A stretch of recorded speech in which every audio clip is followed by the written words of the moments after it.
Hey, fourth graders. So today I'm going to be reading aloud to you our Studies Weekly for the week.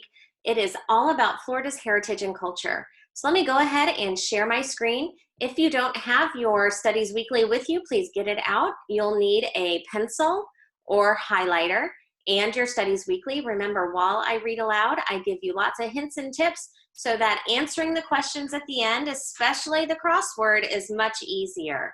So if you're reading along and you see something I've highlighted, go ahead and underline or highlight it on your copy. So when you go back, you can find those answers. All right, again, it's week 28, Florida's heritage and culture. All right, let's go ahead and read our first article, A Playground of Florida Culture. Jerome, Michael, and Maria were bouncing a ball back and forth on the playground during the first recess on the first day of school. A young boy whom they'd never met walked toward them and watched them play. Jerome and Maria pretended that they did not see him. They did not want to talk to him because he sounded different when he spoke. The little boy walked closer to Jerome. "Hi," he said quietly to Jerome. Jerome just glanced at him and continued to throw the ball to Maria and Michael. The little boy sighed a little and walked to Maria. "Good day," he said to her quietly. Maria did not even look at him, but continued to play with Jerome and Michael. The little boy looked down and walked away from them, hanging his head. That wasn't a very good friend thing to do, especially when we have new friends at school. We need to always include them, right, kids? Let's see if Jerome, Michael, and Maria make a better choice. After continuing to play for a while, Maria stopped and looked over at where the boy was sitting. "Maybe we should just go and talk to him," Maria said. "He seems nice enough." Jerome and Michael nodded in agreement, and they walked over to the little boy.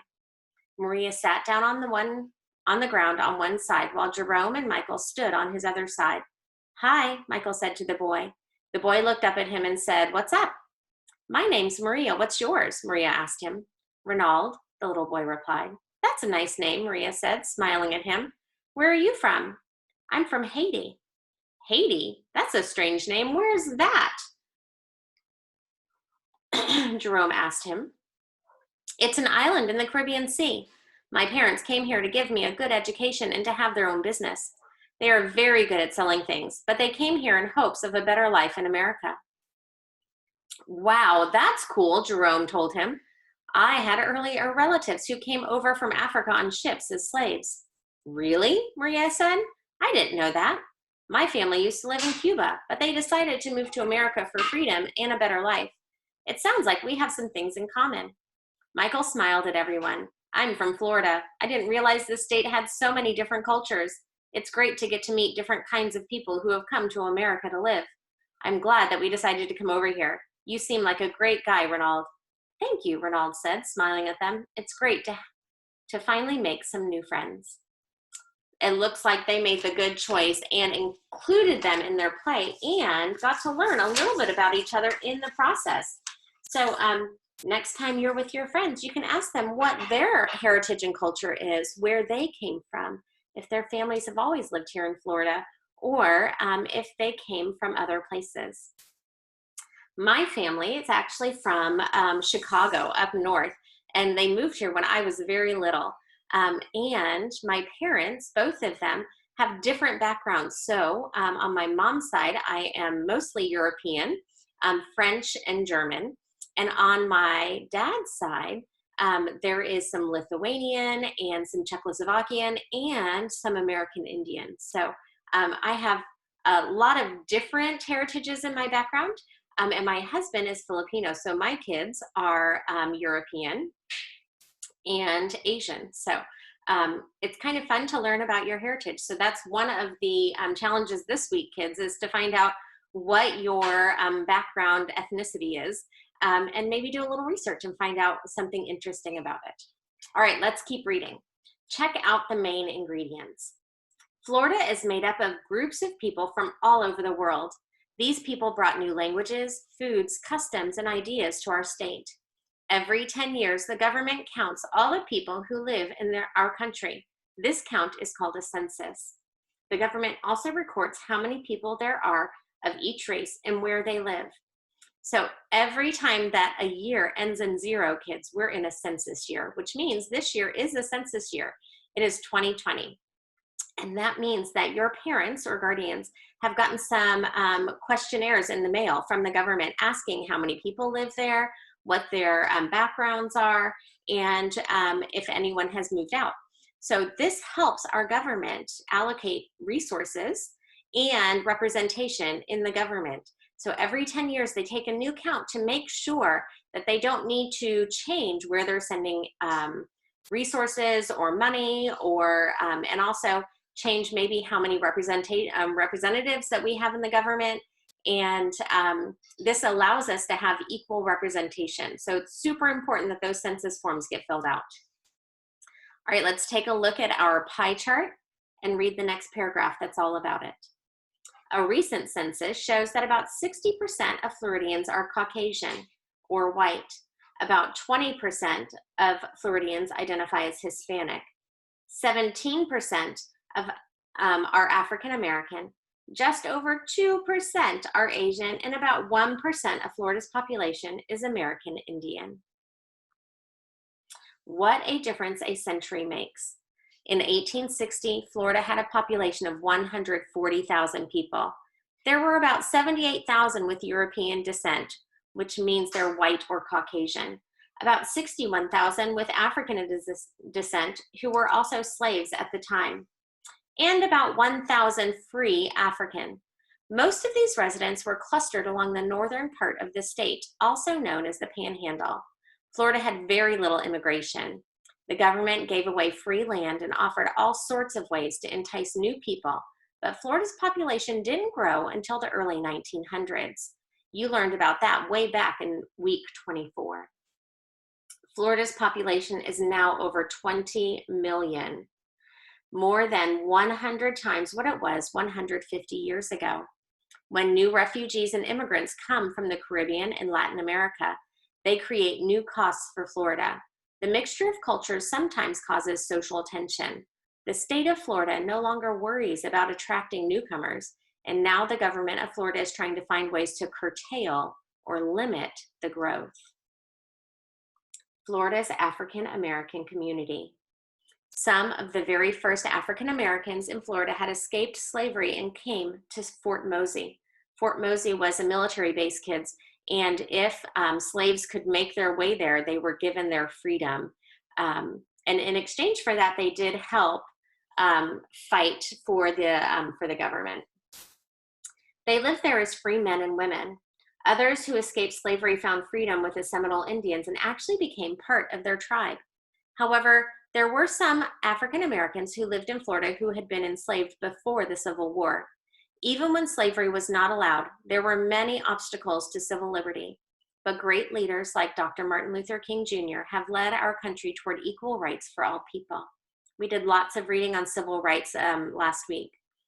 From 1955 to 1968, King's efforts changed the laws of our country, giving equal rights to all races. In 1964, he was awarded the Nobel Peace Prize at the age of 35. Then, in 1968, an angry escaped convict named James Earl Ray killed King. Florida's Greek community. Greek people first came to Florida to collect sponges from the Gulf of Mexico. They settled in Tarpon Springs, where visitors can still see the brightly colored sponge boats in the Antelope River.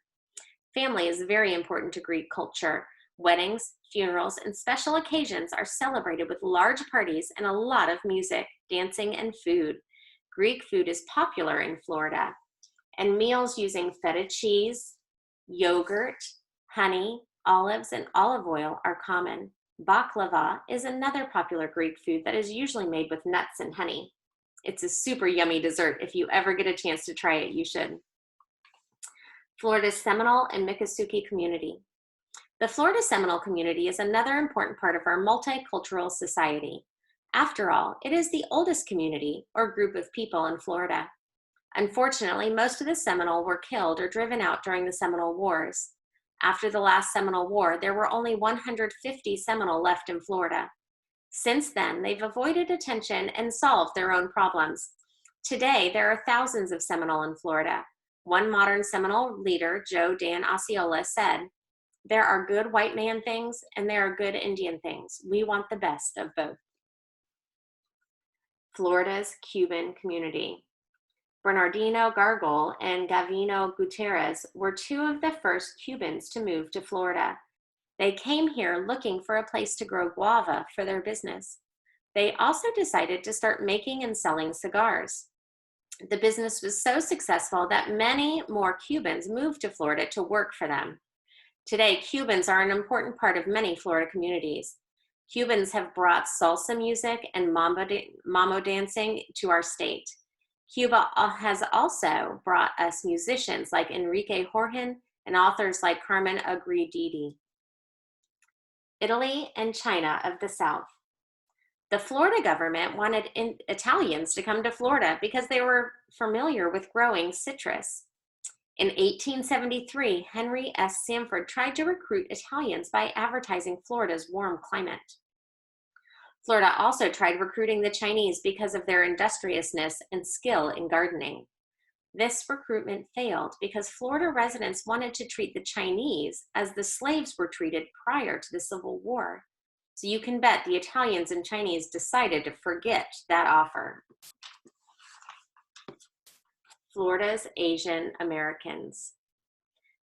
Did you know that immigrants and pioneers are still coming to our state? The first immigrants and pioneers came to Florida in the colonial days. Most were from somewhere in Europe. Nowadays, most of our immigrants are Hispanic and Asian. Asian Americans are Florida's second largest group of immigrants. There are about 451,000 Asian Americans in our state. Now, you might think of just Japanese or Chinese people when you hear about Asian Americans. These two groups do make up a big part of the Asian American population in Florida, but there are many others because Asia includes more than just China and Japan. Chinese, Japanese, Korean, Asian Indians, Vietnamese, Filipinos, and many others live right here in Florida. Florida's Hispanic community. The word Hispanic is a name for people with a Spanish or Latin background. When England was running the show here in North America, Spain was doing the same thing in South and Central America. That's why almost everyone there speaks Spanish, and most people in North America speak English. The Hispanic part of our population is the fastest growing group overall. Currently, about 4,305,000 Hispanic people live in Florida. The city of Hialeah is 95% Hispanic. Experts believe that there are more Hispanic people living here who are illegal immigrants. What do we mean by illegal? Well, many people sneak into our country because there's so much opportunity to earn money here compared to many other countries. Most of them work very hard and send almost all the money they earn back home to help their poor families in Mexico, Guatemala, Honduras, and other South and Central American countries. Because they don't get permission before they come, it's hard to know how many are actually here. What a mix of cultures. Cubans, Italians, and Spaniards came to Key West and Tampa in the early 1900s to work in the cigar industry. V.M. Martinez Ybor, a Spanish industrialist, made the city of Tampa into a leading center of hand-rolled cigars. The community of Ybor City was a rich area of Latins and their culture. And you can still visit Ybor City and watch them hand-roll cigars today. It's actually pretty cool, kids. Bahamian influence. In the early 1900s, 20% of both Black and white Bahamians left the Bahamas and came to Key West and Miami to fish, salvage shipwrecks, and trade goods. The cities offered great opportunities to make money. Most of the Bahamians have built ethnic communities in Coconut Grove, Overton, and Key West. Often you can hear Bahamian drum rhythms, dance, song, and folklore, and smell the Bahamian dishes cooking in these communities. Their presence has had a major influence on African American communities in southern Florida. Jamaicans. Jamaicans cluster in South Florida in places called Jamaica Hill, Beat Street and Little Jamaica and North Dade, Miramar, Lauderdale Lakes, Lauder Hill, West Palm Beach, and Boynton Beach. Nicaraguans of southern Florida.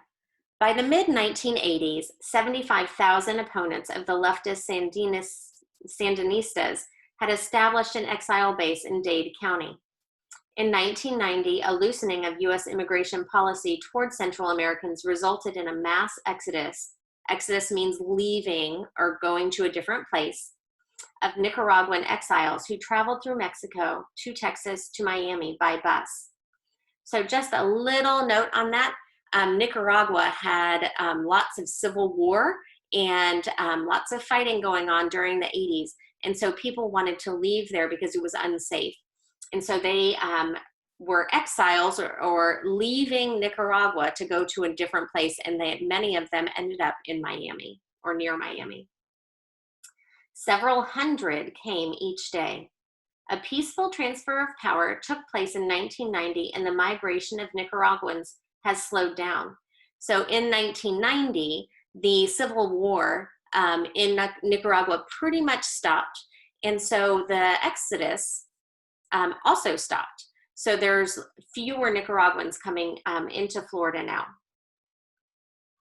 Most of these Nicaraguan immigrants lived in Miami in an area called Little Nicaragua. They have a strong cultural identity. They have their own radio programs and newspapers, musical activities and religious festivals, celebrate patron saints from Nicaragua. La Purísima is a major religious holiday among Nicaraguans living here today.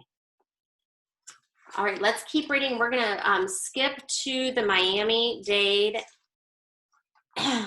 Hardee, and Monroe counties section, so find that at the very bottom. And we can see, remember kids, we are here in the middle of the state, that's Lake County. And so we are learning about counties that are south of us. Miami-Dade County, where can you see a bunch of primates running around acting crazy? Nope, it's not our classroom, kids. It's monkey jungle, where 400 of the animals roam free. In the county seat of Miami, you can swim with dolphins at Miami Seaquarium, see a real liger, which is half lion, half tiger, at Jungle Island, or visit world-famous Zoo Miami. Head west to Miccosukee Indian Village for some delicious fry bread. It helps to habla español in South Florida because this part of the state is bilingual. Most places have signs in English and in Spanish because so many people there speak Spanish. Hardee County. Hardee County is a little further north. Pickles, anyone? Once known as the cucumber capital of the world, Hardee County is a good place to find one. Look for fried pickles at Pioneer Park Days, an annual event since 1921. The county seat is Wauchula, which is Miccosukee Fork Hall of the Sandhill Crane. And remember, we learned a few weeks back, friends, that Miccosukee was another Indian tribe that lived here in Florida before Europeans ever came. Monroe County. This county is home to part of the River of Grass, Everglades National Park. If skeeters and gators aren't your style, go south to the Florida Keys. Key West is the county seat. Try your hand at lobstering or fish from a charter boat. This county has a true coral reef. The snorkeling at low key is spectacular. Bring your underwater camera. The Keys are a beautiful place to visit. If you've never been there, you should put it on your bucket list of things to do. All right, let's do one more section together called Using Credit. Sometimes we do not have enough money to buy the things we need. When that happens, many people choose to borrow money. Bank loans and credit cards are two ways to borrow that money. Bank loans are usually for major purchases like cars or houses. People can use a credit card for almost anything. In both cases, the customer agrees to pay the money back plus interest. Interest, remember we learned this a few weeks ago, is a fee for borrowing money. The faster someone pays the money back, the less the interest is. Customers usually use credit cards for smaller purchases like groceries or visits to the doctor. Most credit cards have a limit on how much money can be used. Credit cards also have high interest rates, so it's a good idea to pay those back as quickly as possible. All right, kids, that is our Studies Weekly for the week. I hope that helps you out. Again, if you have any questions, feel free to give Mrs. Fallon or I a call or shoot us a text. We'd love to help you out. The last section that you are doing on Friday is a Do You Remember? So you're going to have to think about the things that we remembered last week about famous men and women of Florida, and what their heritage or culture was, because that's what it's asking you. So that section, just fill out as best as you can, and we'll be going over that during some of our Zoom lessons. All right, I hope you guys have a great week and happy Monday.